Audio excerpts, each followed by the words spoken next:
A major milestone for the James Webb Space Telescope, what astronomers could learn from a mini monster black hole, and the latest assessment of our planet's global surface temperature. A few of the stories to tell you about this week at NASA.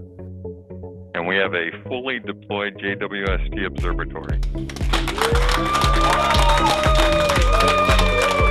On January 8th, our James Webb Space Telescope team reached a major mission milestone when it finished deploying the telescope's 21-foot primary mirror. That successfully completed the final stage of all major spacecraft deployments needed to prepare for science operations. The next step is to begin moving the 18 primary mirror segments to align the telescope optics, a process that will take months to complete. For more details about the mission, visit nasa.gov/web.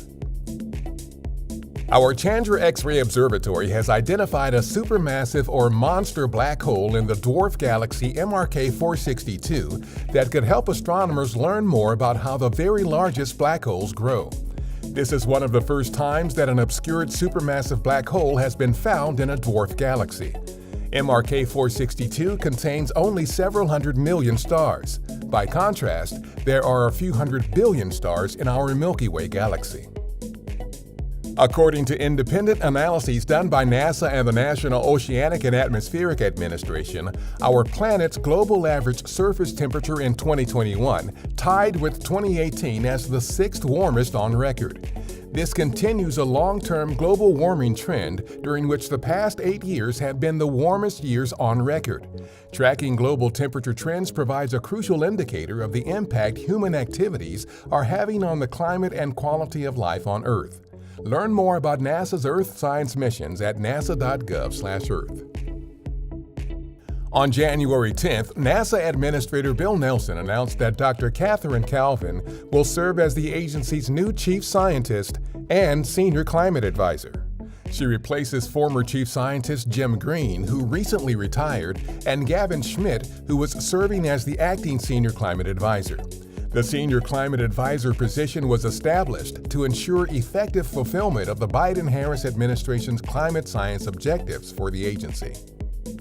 Also on January 10th, our 10 newest astronaut candidates reported for duty at our Johnson Space Center and were sworn in, kicking off their 2-year training schedule.